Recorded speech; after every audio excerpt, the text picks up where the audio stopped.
नमस्कार दोस्तों, आज अपना ये टॉपिक पूरा कंप्लीट हो जाएगा कॉम्बिनेशन। और हमने 5-4 क्लास के अंदर ये टॉपिक अपना अच्छे से कंप्लीट भी कर लिया है। फिर उसके बाद इसके प्रैक्टिस क्वेश्चन होंगे, एक अच्छे तरीके से प्रैक्टिस हम करने वाले हैं। तो चलिए शुरू करते हैं। इस क्लास को शेयर जरूर कीजिएगा अपने दोस्तों के साथ और चैनल को भी सब्सक्राइब कर लीजिए क्योंकि रेगुलर क्लासेज आपके लिए हो रही हैं। तो चलिए आगे अपना हम पढ़ रहे थे संचय के अनुप्रयोग, यानी ये कह सकते हैं एप्लीकेशन ऑफ कॉम्बिनेशन। ये हम टॉपिक पढ़ रहे थे और 3-4 चीज़ें हमने पढ़ ली। जो चीज़ें पढ़ी हैं अभी तक थोड़ा सा मैं एक इसका क्विक रिवीजन आपको दे दूं भी। क्या था, एक पहला अनुप्रयोग हमने पढ़ा भी अन्य संख्याओं में से या अन्य वस्तुओं में से कम एक वस्तु या उससे अधिक वस्तुओं का चयन आपको करना है। तो उसके लिए सीधा सा फॉर्मूला था क्या, 2 की पावर n-1। ये चीज़ें याद रखनी है। दोबारा क्यों बता रहा हूँ, क्योंकि बहुत इंपॉर्टेंट चीज़ें हैं, क्वेश्चन निश्चित रूप से यहाँ से पूछे जाते हैं।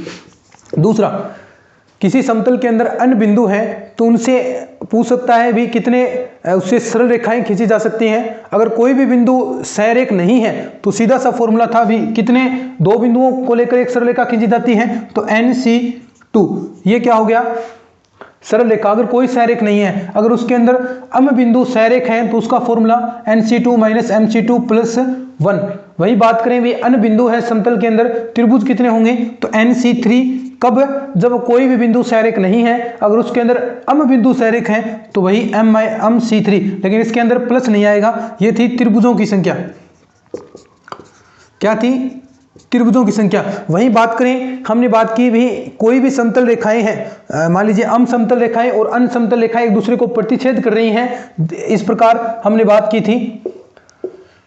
अम और एन आपके पास समांतर रेखाएं और प्रतिच्छेद कर रही हैं तो इससे कितने चतुर्भुज बनेंगे, ये हमने बात की। तो सीधा सा था MC2 × NC2, ये फॉर्मूला हमने पढ़ा। साथ में हमने बात की भी कोई भी जो संख्या है, जितनी भी उससे कोई भी आपको संख्याएं दे दें, 4-5 संख्याएं दे दें, उससे बनने वाली संख्याओं का योग आपसे पूछे तो आपने किस प्रकार निकाला। मान लीजिए ये संख्याएं थी तो सबसे पहले सभी को आपने जोड़ दिया, जितनी भी संख्याएं दें। फिर उसके बाद जितनी संख्याएं हैं अन्य, उससे 1 कम फैक्टोरियल, और जितने आपके पास अन्य संख्या है उतने 1 के आपको लगाने हैं। 1 कितनी बार, n बार। तो ये आपका रिजल्ट आया था। अगर ये हो गया विसंख्याओं का योग, अगर इकाई संख्याओं का योग पूछ लेता तो यहां पर ये कम हो जाएगा। तो इतना हमने पढ़ लिया था पिछली क्लास के अंदर। अब आगे और हम बात करते हैं विकिरणों की संख्या। ठीक है, तो ये सारे फॉर्मूले याद रखने हैं और क्विक रिवीजन भी आपको मैंने दे दिया पिछली क्लास का 1 मिनट के अंदर। मेनली फॉर्मूले ही हैं। आगे है विकिरणों की संख्या।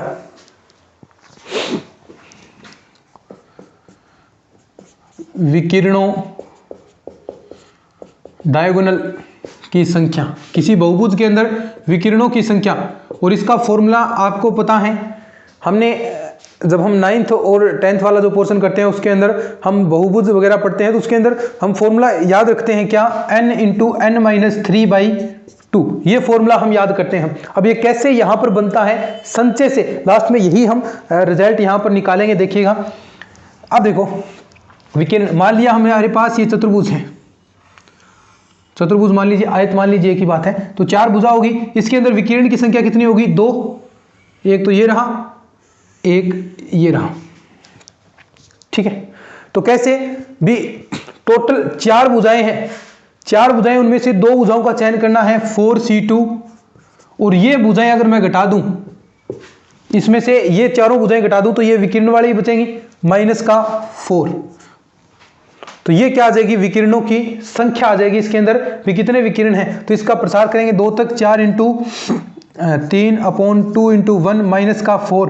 तो यहां से 2 × 2 = 4, 6 - 4 यानी 2। तो देखो 2 ही तो इसके अंदर विकिरण है, एक तो ये रहा, एक ये रहा। तो जितने भी भुजाएं दे रखी हैं उनमें से 2 का चयन कीजिए और जितना भुजाएं हैं वो घटा दीजिए। जैसे पूरे प्रॉपर फॉर्मूले की बात करें तो कैसे बनेगा भी, n आपके पास भुजाएं दे रखी है तो NC2, 2 का चयन करेंगे क्योंकि 2 यहाँ पर विकिरण बन रहे हैं, 2 बिंदुओं को मिलाकर आपका विकिरण बन रहा है। तो -n आप घटा दीजिए इसके अंदर। अन्य भुजाओं में से 2 भुजाओं का चयन कीजिए और उसके बाद, क्योंकि देखो विकिरण है वो 2 भुजाओं से ही निकल रहा है ना, एक ये रहा, एक ये रहा, यहां से एक विकिरण निकलेगा। ठीक है, तो इस प्रकार भी आप कर सकते हैं। तो ये फॉर्मूला मेनली आपको याद रखना है। अब देखिए इसका हम प्रसार करते हैं तो n 2 तक n × n-1 और इसका 2 और इंटू 1 माइनस का n आपके पास आ गया। ठीक है, अब देखिए आगे क्या करेंगे, एलसीएम लेंगे तो यहां पर आ जाएगा आपका n स्क्वायर माइनस का n और ये हो गया माइनस का 2n अपॉन में 2। अब देखो ये कितने हो गए 3n, तो n स्क्वायर माइनस का 3n अपॉन 3, इसमें से मैं n कॉमन लूं तो n माइनस का 3 अपॉन 2। तो ये डायरेक्ट आप ये फॉर्मूला भी याद रख सकते हैं। फिर जितनी भी भुजाएं दे, मान लीजिए आपको दे दिया क्वेश्चन 6 भुजाओं वाले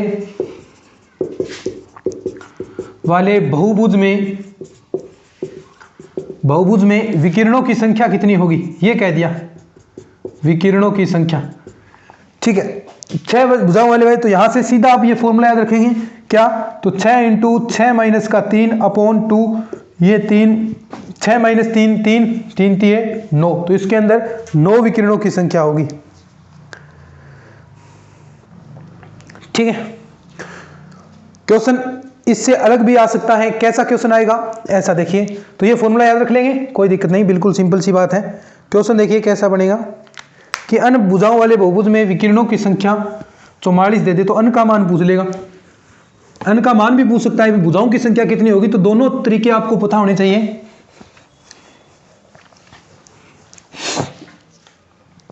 क्वेश्चन ऐसा दे दें भी n भुजाओं वाले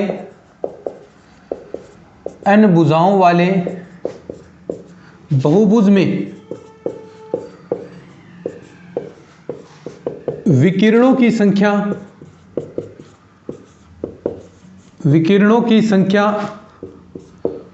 44 हो तो n बराबर क्या। ठीक है, अन्य भुजाओं वाले बहुभुज में विकिरणों की संख्या 44 है, तो n का मान आपको बताना है। तो अन्य भुजाओं वाले बहुभुज में विकिरणों की संख्या 44 है, तो फॉर्मूला आपको पता होना चाहिए भी क्या, n इंटू n माइनस 3/2, और इसका मान दे रखा है कितना, 44 मान दे रखा है। तो यहां से हम n का मान निकाल सकते हैं, तो n स्क्वायर माइनस का 3n, ये कितना हो गया 88।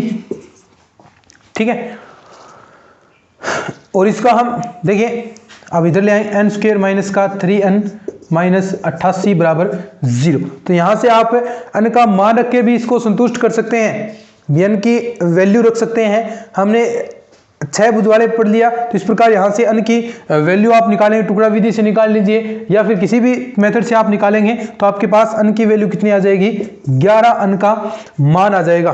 कितना आ जाएगा, 11 मान आ जाएगा। और ये यहां से इस टुकड़े कर सकते हैं कैसे, n स्क्वायर माइनस का रिजल्ट टोटल माइनस का रहना चाहिए, तो माइनस का 11 n ले लीजिए और प्लस का यहाँ पर टोटल कितने लेना है, प्लस का 8 n। ठीक है, ये टुकड़े बन गए। अब देखिए कैसे पॉसिबल नहीं होगा, तो n यहाँ से कॉमन लेंगे तो n माइनस 11, यहाँ से मैं प्लस का 8 कॉमन ले रहा हूँ, तो n माइनस का 11 बराबर 0।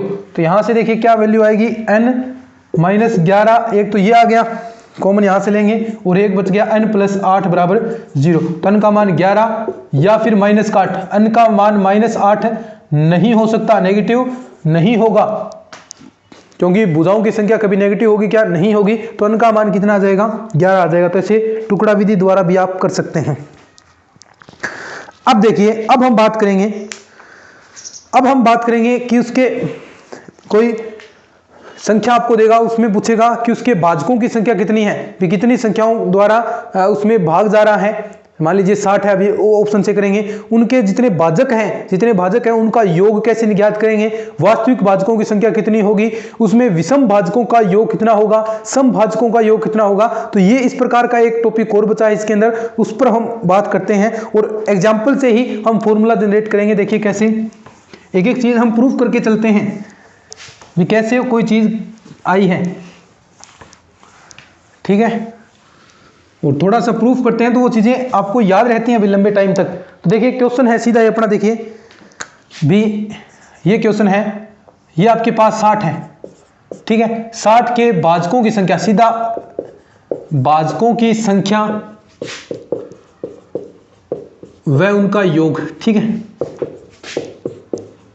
हम बात करते हैं। ठीक है, तो पहला काम हम देखिए, भाजक यानी 60 में कितनों का भाग जाएगा, सीधी सी बात यही है। तो पहले हम ये चीज करते हैं, पहले 60 के भाजक कौन कौन से हो सकते हैं। एक तो 1 का भाग जाएगा पूरा पूरा, 2 का जाएगा, ठीक है, 3 का जाएगा, ठीक है, 4 का जाएगा, क्या 5 का भी जाएगा? बिल्कुल जाएगा। 6 का जाएगा, 7 का नहीं जाएगा, 8 का भी नहीं जाएगा, 9 का भी नहीं जाएगा, 10 का जाएगा, 11 का नहीं जाएगा, 12 का जाएगा, 13 का भी नहीं जाएगा, 14, 15 का जाएगा, 16, 17, 18, 19, 20 का जाएगा, और उसके बाद सीधा 30 का जाएगा, और उसके बाद 60 का जाएगा।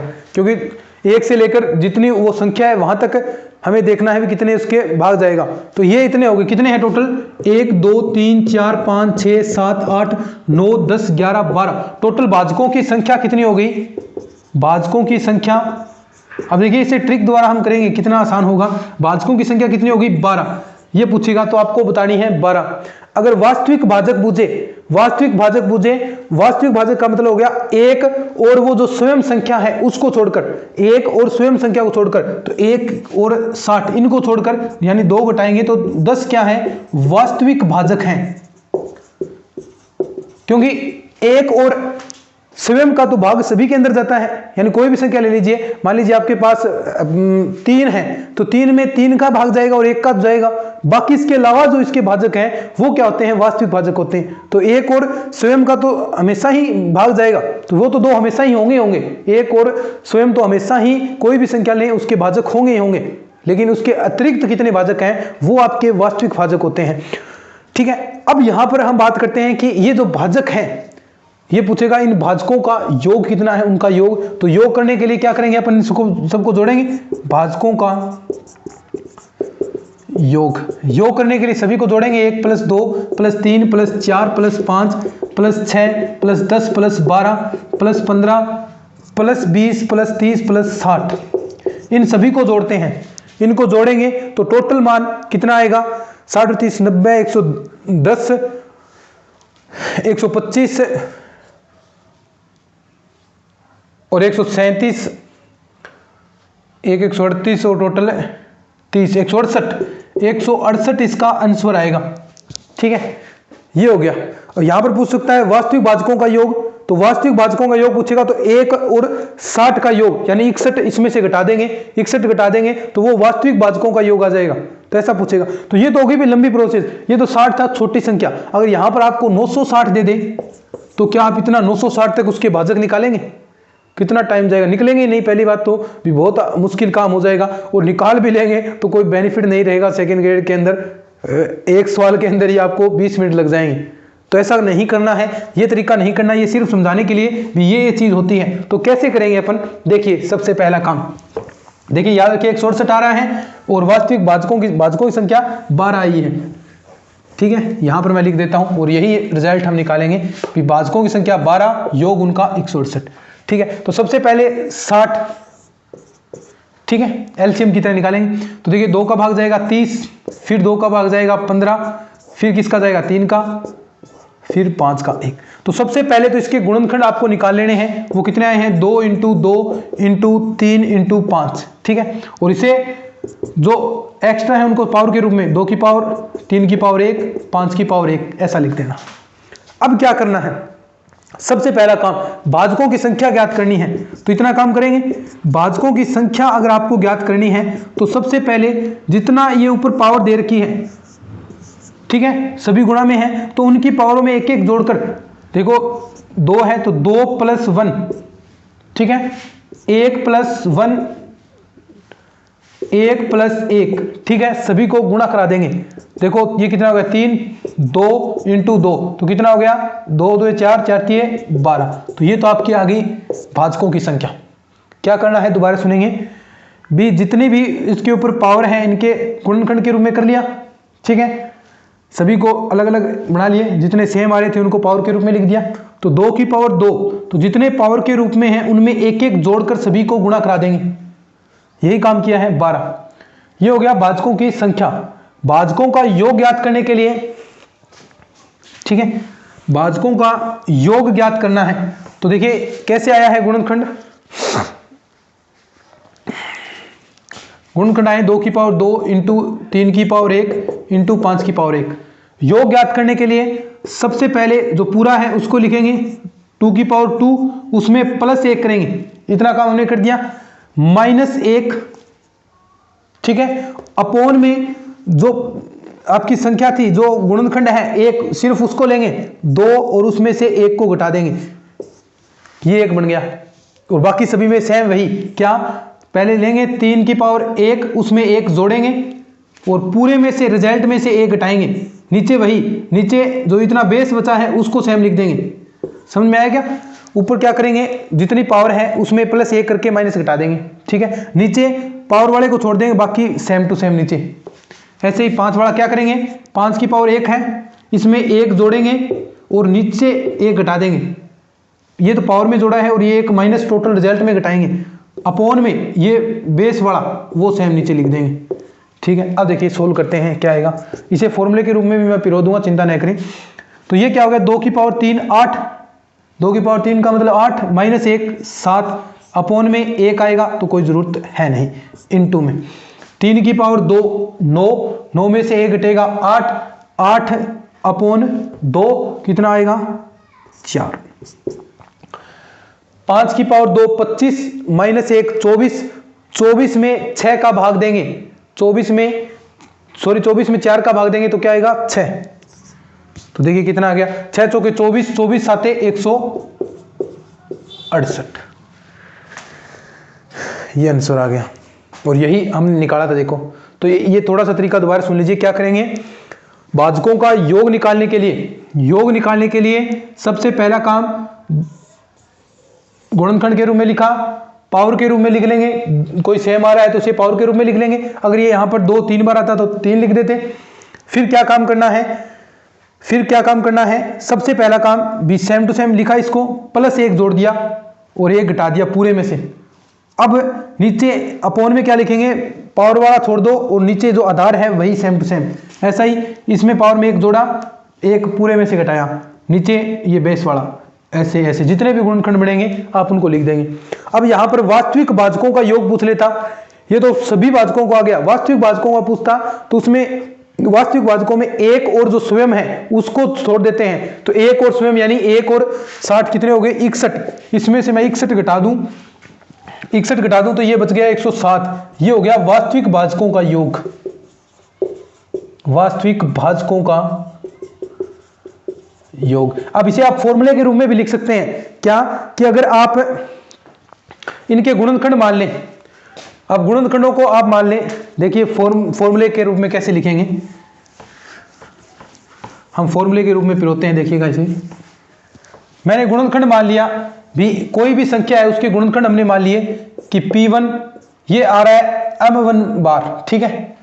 P2 मान लिया ये आ गया M2 बार, ये इसके गुणनखंड है। M2 बार P2 M2 बार आ रहा है, जैसे 2 बार आया था तो M का मान कितना हो गया 2, ठीक है। 2 बार आया, M 2 3 बार आता तो M का मान 3 हो जाता। तो सेम ये अलग अलग है। फिर 3 आया तो 3 को हमने P2 मान लिया। फिर आगे P3 आ रहा है, वो कितनी बार M3 बार। तो ऐसे कहां तक चलेगा, Pn Mn बार, इतनी बार ये आ रहे हैं लगातार। ये हो गए गुणनखंड। ये क्या है, कितनी बार आ रहे हैं, ठीक है। तो सबसे पहला जो गुणनखंड या भाजकों की संख्या के लिए हमने क्या किया था भाई, कि जितनी बार आ रहे थे, मान लीजिए 2 बार आया था तो जितनी बार आया था 2 बार आया, 2 + 1 किया तो यानी M1 + 1, सभी में 1 करके हमने गुणा किया तो ये M2 + 1, M3 + 1 और कहां तक Mn + 1। इन सभी को हमने गुणा कराया है। ये जो संख्या आएगी वो इनके भाजकों की संख्या आएगी। बहुत आसान है। भाजकों का योग ज्ञात करना है। भाजकों का योग के लिए क्या किया, जो P1 क्या है, यहां पर 2 की जगह काम कर रहा है इसके लिए, तो P1 हमने क्या किया, सेम टू सेम लिखा और उससे पावर के रूप में लिखा। हमने इस प्रकार लिखा ना, P1 M1 P2 M2। मैंने कहा भी इस प्रकार आपको लिख लेना है, ठीक है। ऐसे कहा था मैंने, P4 Pn लिख लो, ठीक है, Mn इस रूप में आपको लिखना है, ऐसा कहा। फिर हमने क्या किया, भाजकों का हमने योग निकाला तो ये पूरा का पूरा लिखा हमने ऐसे, P1 M1 हमने लिखा ना 2 की पावर 2, पूरा का पूरा लिखा। उसमें 1 मैंने जोड़ा था, याद है, और पूरे में से 1 घटाया था, ठीक है। उसके बाद जो आपका आधार बचा है पावर को छोड़कर वो नीचे सेम टू सेम लिख दिया, ठीक है, 1 बन गया। ऐसे ही दूसरा P2 M2 +1 पावर में 1 जोड़ना है, -1 करना है, अपोन में वही क्या P2 माइनस का 1। ऐसे कहां तक चलेगा, आगे अंत तक Pn Mn +1 -1 अपोन में Pn -1। ये फॉर्मूले के रूप में हो गया।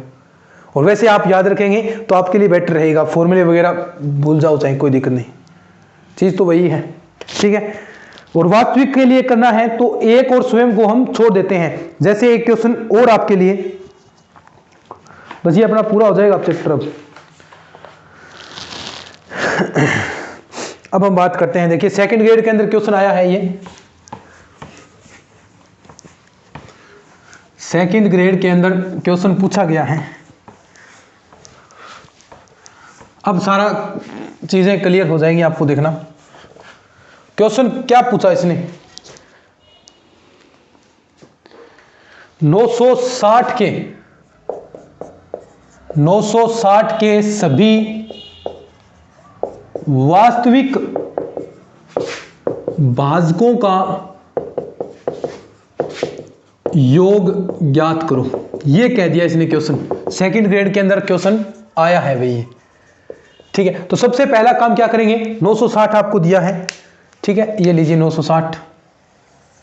सबसे पहला काम मैंने क्या कहा, इसका एलसीएम लेते हैं, लघुत्तम समापन से विधि द्वारा करते हैं इसको। तो 2 से कटेगा, 2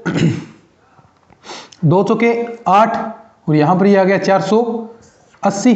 फिर उसके बाद 2 से कटेगा तो 240, फिर उसके बाद 2 से कटेगा 120, फिर 2 से 60, फिर 2 से 30, फिर 2 से 15, फिर किससे 3 से 5 और ये 5 1। अब उसके बाद क्या करना है, जितने ये आए हैं गुणनखंड के रूप में लिखना है और पावर के रूप में लिख दें तो कितनी पावर आएगी, 1 2 3 4 5 6 बार आया है ये, तो 2 की पावर 6 इंटू में 3 की पावर कितनी 1 और 5 की पावर 1, ठीक है।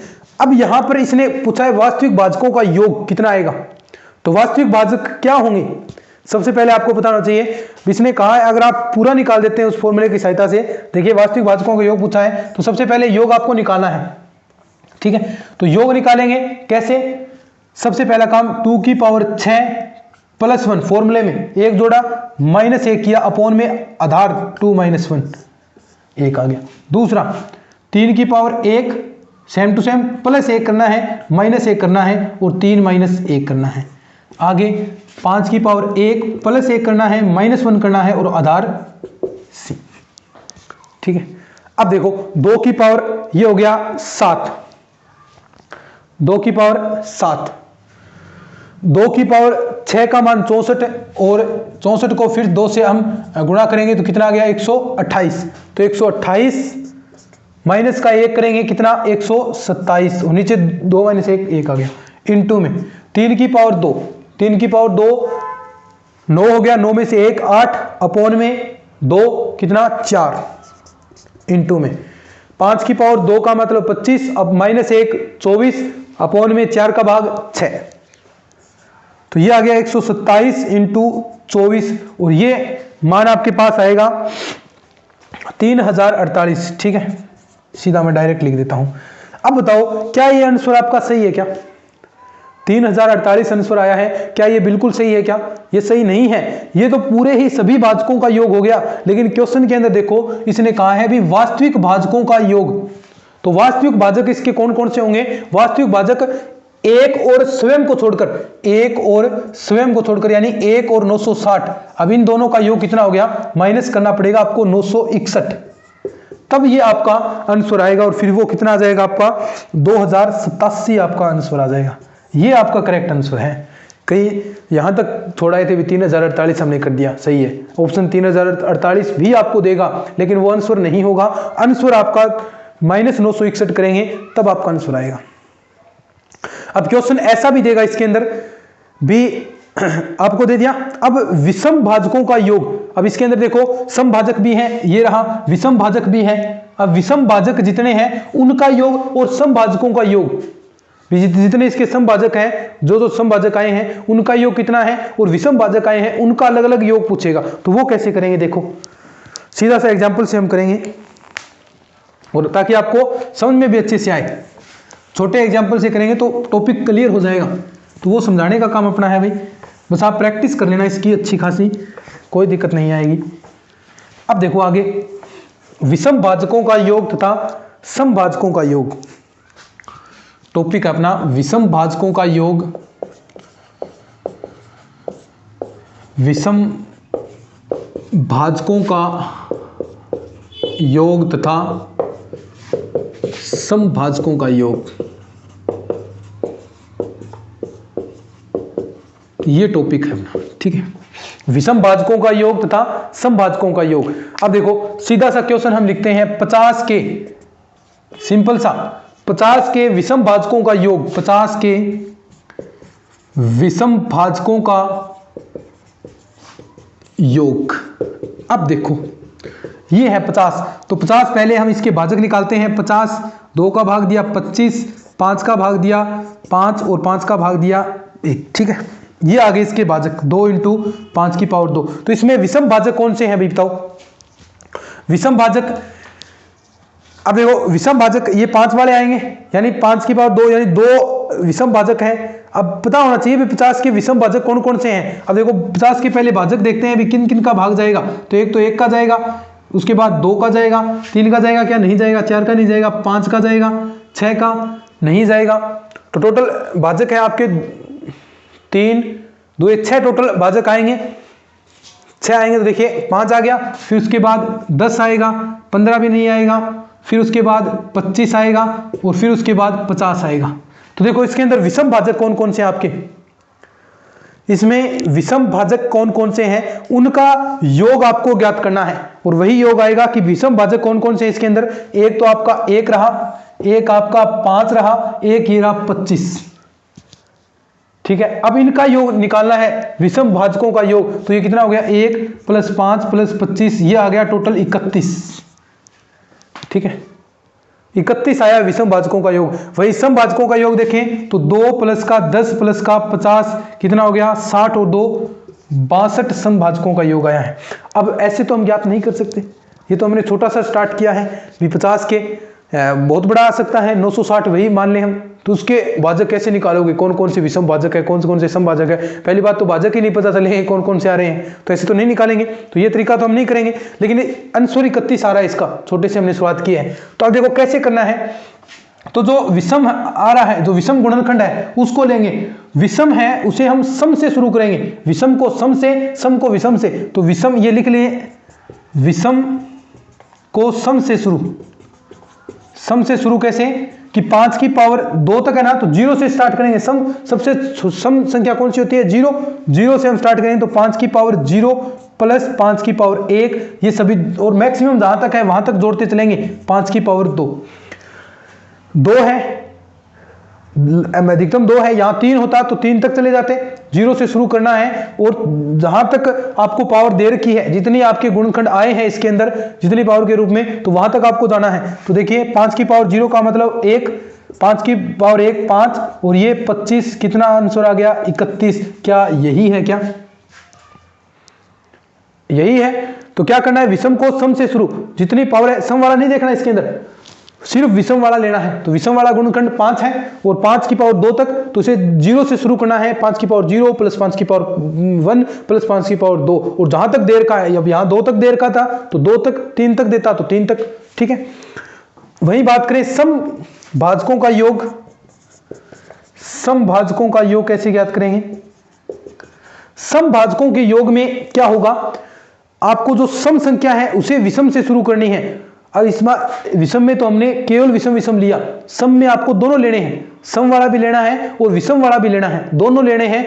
और खास बात, जो सम है उसे तो विषम से शुरू करेंगे और विषम वाला सेम वही, ये चीज तो आएगी सम वाले के अंदर। जो विषम का योग आया है वो तो आएगा, लेकिन सम वाला भी साथ में लेना है। मेन चीज यही है, विषम वाला तो आएगा, सम वाला और साथ में लेना है। और सम वाला है उसे विषम से शुरू करना है। अब देखो 2 की पावर 1 है, तो 2 की पावर 1 यानी विषम कहां से शुरू होगा, 1 से शुरू होगा। सम लेते तो 0 से शुरू होता, तो विषम कहां से, 2 की पावर 1 ही आएगा, 0 नहीं आएगा। क्यों? क्योंकि सम को विषम से शुरू करना है। ये थोड़ा सा आप दोबारा सुनेंगे तो आपको पता चल जाएगा, एक बार और रिपीट कर दूंगा मैं। तो 2 की पावर 1 इंटू में साथ में विषम वाला भी लेना है इसके अंदर। तो विषम वाला कितना, 5 की पावर 0 प्लस 5 की पावर 1 5 की पावर 2, ये कितना था 31, 2 इंटू 31 और कितना आ गया 62। तो ये क्या आंसर सही है क्या? तो विषम वाले में अब देखो क्या था, टॉपिक अपना कंप्लीट हो गया, अभी टॉपिक अपना कंप्लीट हो गया है। 50 के विषम भाजकों का योग, विषम भाजकों का योग निकालना है। तो विषम भाजकों में सबसे पहले तो आपको गुणनखंड निकालने हैं। जो विषम वाला गुणनखंड आया है मैक्सिमम पावर तो उसकी आएगी। अभी देखो यहाँ पर 3 भी आ जाता तो 3 भी क्या है विषम, तो उसको भी यहाँ तक इस प्रकार से इसके गुणा में लिख देते, ठीक है। 3 आता, मान लीजिए 3 की पावर 2 और आ गया, यहाँ पर 3 की पावर 1 आ गया, ठीक है। तो विषम वाला है, विषम को कहां से सम से शुरू करेंगे, तो 3 की पावर 0 प्लस 3 की पावर 1, इसको गुणा और करा देते तो कितना आ जाता 1 और 3 यानी 4 से गुणा और हो जाता, ठीक है। तो विषम वाला है उसे सम से शुरू करेंगे, ये खास बात है, विषम को सम से शुरू करेंगे। तो हमने सम से शुरू कर दिया, ठीक है। एक ही था विषम वाला, उसे सम से हमने शुरू कर दिया, 5 की पावर 0 5 की पावर 1 5 की पावर 2 और कहां तक जितनी पावर दे रखी है, ठीक है। सम वाले में विषम वाला तो आएगा और सम वाला साथ में और काउंट कर लेंगे और वो सम वाला विषम से शुरू करेंगे। अब 2 की पावर 1 था तो विषम कहां से शुरू होता है 1 से, तो 1 यहां पर आ जाएगा। अगर 2 की पावर 3 होता तो क्या आता है उसके अंदर, 2 की पावर 1 प्लस 2 की पावर 3, सम वाले सभी तक जाता, विषम से शुरू 2 की पावर 2 2 की पावर 3, ठीक है। 0 से स्टार्ट नहीं होगा सम वाला। तो ये आपके पास योग आ गया, ठीक है। अब एक चीज हो रही है, अब देखो मान लीजिए कोई आपको ऐसे दे दे भी 10 वस्तुएं हैं, उनको 3 और 4 के अलग अलग ग्रुप में विभाजित करना है, तो आप क्या करेंगे, यानी P प्लस Q वस्तुएं हैं उन्हें P और Q में विभाजित करना है। तो उसके लिए क्या करेंगे, मान लीजिए 10 व्यक्तियों की 2 कमेटी है जिसे 3 और 7 के सदस्यों में अलग अलग 2 कमेटियां विभाजित करनी है। तो क्या करेंगे, मान लीजिए पहले एक कमेटी थी 10 व्यक्तियों की, उसे 3 और 7 व्यक्तियों में 2 कमेटियां विभाजित करनी है। तो उसके कितने तरीके हो सकते हैं, अब मान लीजिए तो 3 व्यक्ति हैं और 7 व्यक्ति हैं, अब ये जरूरी थोड़ा ना अभी 7 कौन से चयन होगा, भी कोई कितने तरीके हो सकते हैं, बहुत सारे हो सकते हैं। तो वो कैसे निकालेंगे, एक चीज हो रही है, P प्लस Q को P और Q के समूह में विभाजित करने के तरीके।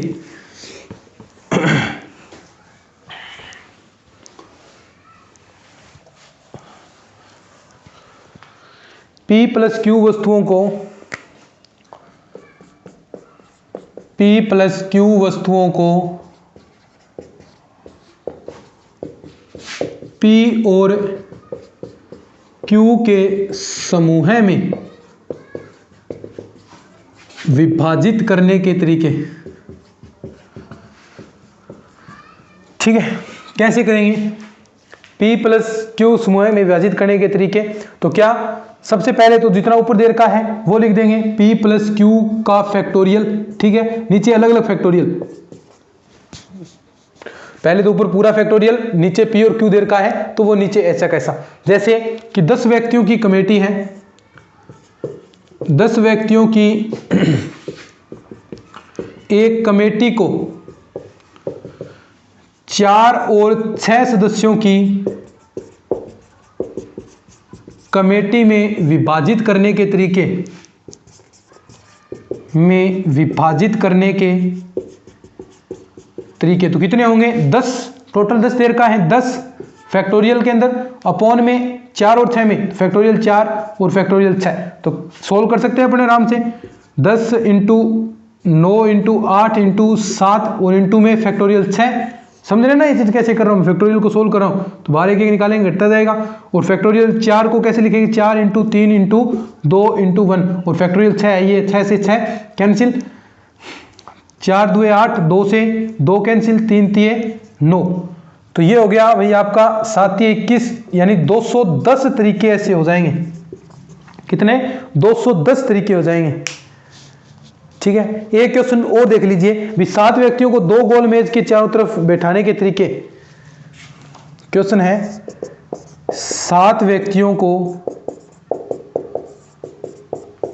2 गोल मेज के चारों तरफ बैठाने के तरीके, चारों तरफ बैठाने के तरीके, जबकि एक गोल मेज पर 4 तथा दूसरी पर 3 व्यक्ति बैठे हैं। जबकि एक गोल मेज पर मेज पर 4 तथा दूसरी पर 3 बैठे। अब देखो गोल मेज पर बिठाना है तो गोल मेज में अलग चीज होगी। कैसे? 7 व्यक्तियों को 2 गोल मेज पर, तो फैक्टोरियल 7 पहले तो इनको अलग अलग कितने, फैक्टोरियल 3 और फैक्टोरियल 4।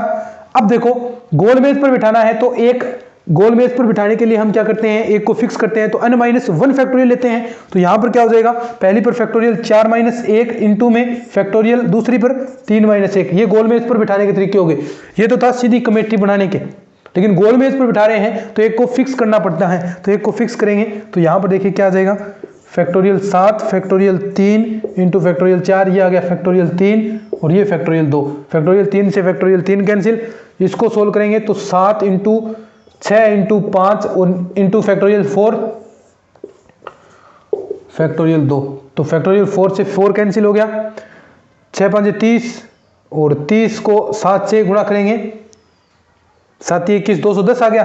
और 210 को फिर देखो ये फैक्टोरियल 2 और है, 2 से गुणा करेंगे तो ये आ गया आपका 420। 420 है भी पूरा ये, ठीक है। तो आंसर देख लेना 420 ही आना चाहिए, ठीक है। तो ये आपका पूरा टॉपिक हो गया। इसके बाद हम बात करेंगे जो प्रीवियस ईयर में क्वेश्चन आए हैं 2022 के अंदर कैसे क्वेश्चन आए हैं वो भी हम करेंगे। और 2018, 2016, 2010 के अंदर, 2011 के अंदर किस प्रकार के क्वेश्चन आए हैं वो भी हम बात करने वाले हैं। तो इस वीडियो को शेयर जरूर कीजिएगा क्योंकि पूरी मेहनत के साथ हम आपके लिए क्लासेस कर रहे हैं। और यहाँ से इतना मैं कह सकता हूँ भी जो कंसेप्ट हम बता रहे हैं उससे क्वेश्चन बाहर नहीं जाएगा। हो सकता है भी आप प्रैक्टिस कम करें, वो आपकी गलती हो सकती है, लेकिन यहाँ पर जो टॉपिक करवा दिया उससे क्वेश्चन बाहर नहीं जाएगा। ये हमारी जिम्मेवारी है भी कंसेप्ट यहीं से पूछा जाएगा। तो चलिए आज के इस वीडियो में इतना ही। चैनल को सब्सक्राइब कर लीजिए। धन्यवाद।